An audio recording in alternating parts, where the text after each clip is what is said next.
Rinpoche, when a loved one dies in quarantine due to the coronavirus pandemic, how can I maintain my equanimity if my negative thoughts and feelings about my inability to be in direct physical contact with my loved one overwhelm my mind?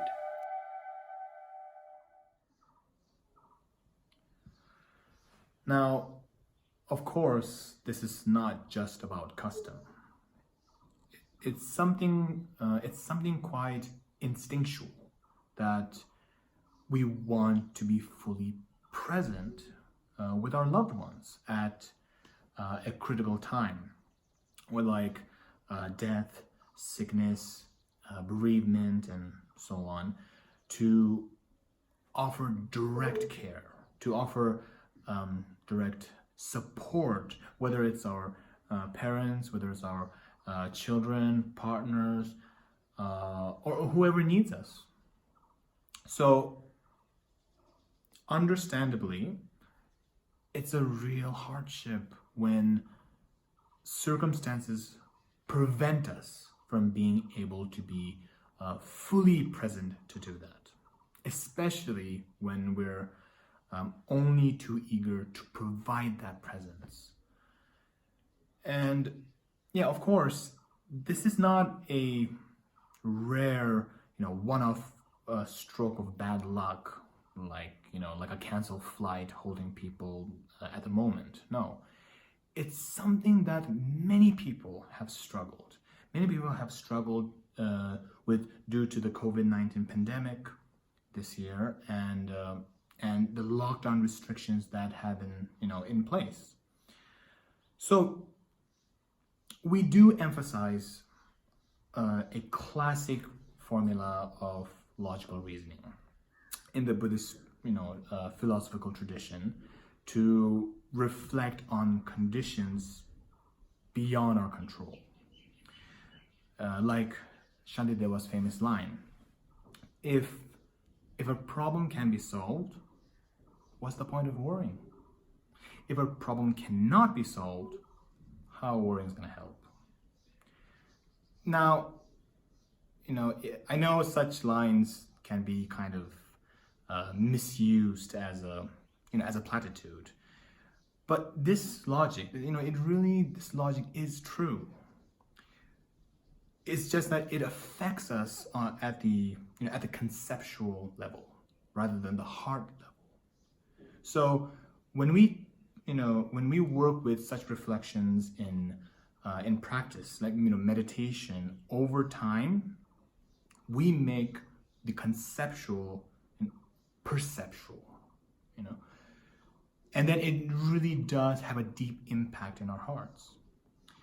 So where such reflections become a platitude is when it's not an abstract analysis, but the situation we're facing. So it's not just about our own peace of mind, but about how we're prevented from doing what we feel that we need to do for our loved ones.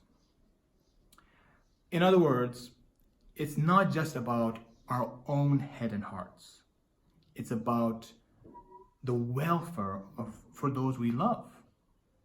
So that's why there's two aspects for Buddhist practitioners to approach with the difficulties of separation from loved ones who are sick, who are dying, who are diseased, and so on. One is to navigate the emotional effects for our own well-being inside. One is to consider the welfare of our loved ones on the outside. Now, my own sense in this is that one approach can work on both levels. Well, at least that's what I found when my maternal grandmother passed away. I wasn't with her. I'll explain a little bit on that. in the case of my grandmother, we call her, she was a very devout Buddhist. So it helped that my resources to the Dharma in this is what I know she absolutely resonated with. And since she took care of me from a very young age, showing me so much love, so much care, so much devotion. Of course, my first response was grief and tears when I heard that she passed away. I was in a different area and went straight away to do the Amitabha Poa, which is the transference meditation we do in our tradition to aid someone we have a connection with to transfer to Amitabha Buddha, after death. So yeah, my grandfather had taught me this practice a long time ago before. And also he emphasized that how reciting the majestic aspiration of Aryabhadra is so important to dedicate merits. So I did it. I did those with all my heart and felt that although I couldn't be with her physically when she passed away, as I was in a different part of the country, and although yes, I couldn't be with her vocally, as I couldn't phone her in those last few days, I could still be fully present. I could be fully present with my mind, with my heart and mind. The Buddha said in the Udana Varga Sutra that mind is chief. So this really helped me. So yeah, I couldn't I couldn't be with her physically. I couldn't talk to her and I couldn't hold her hand, but I could hold her in my heart. And I had to make sure that my heart was as bright and beautiful as possible to hold her there through gratitude, through loving kindness and compassion. So yeah, even if we could, physically support our loved ones through sickness and death and so on, it's still mind. The mind is most important to generate the gratitude, the compassion to dedicate merit that can really, really help, really benefit our loved ones, as the Buddha explained it so many times in the sutras. Merit has an impact for ourselves and others, especially when someone passed away. So, especially when someone passes away, we consider the first 49 days after death as very important because in the pardo, the transition state to the next life, consciousness is said to be 7 times more sensitive. So the blessings of dedicating merits have a tremendous impact. Just chanting the words of the prayers, or physically lighting candles and lighting incense and so on, is not how that tremendous impact occurs.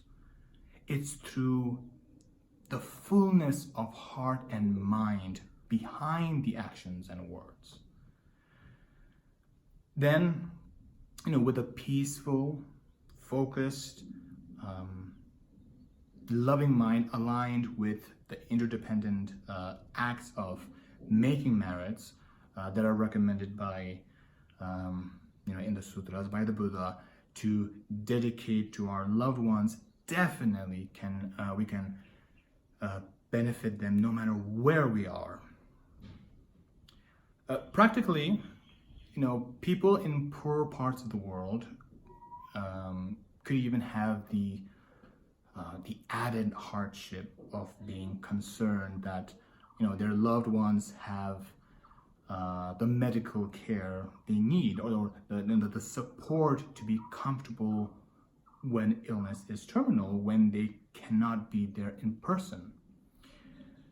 In more affluent parts of the world, people may not have to be concerned so much about organizing that, which is very fortunate. Either way, everyone has to do the best that they can. But spiritually, emotionally, we have the resources in Dharma to not be overwhelmed by the outer conditions, and to still benefit our loved ones no matter what. So there are rituals that we can ask the Sangha to perform for those who are sick, perform for those who have passed away, and so on, like Gunrik pujas, Shitro, the Genesik Changchok, and so on and so forth. That can also really help, and we don't have to be physically present for them to be effective as well. So the monks and nuns start each time by cultivating bodhicitta, and then they conclude with extensive dedications in the same way. So we can do the same at home, and be a full part of the commemoration of our loved ones.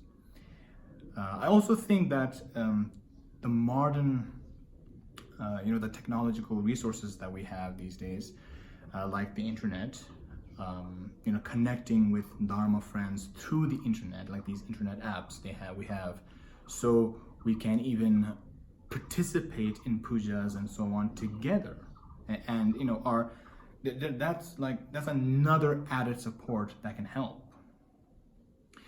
I mentioned that because it's not just the spiritual focus, for our loved ones that we do individually that may be necessary. We may also need, support in the process from, practitioners, or from fellow practitioners and guides, which at least we can try to access remotely in the present circumstances. So, in this way, I am sure that we can benefit our loved ones when they pass away, even if we're not able to be with them physically when they pass away, or for the funeral and so on. And I'm sure that we can maintain all the qualities of developing the path internally for the sake of all sentient beings.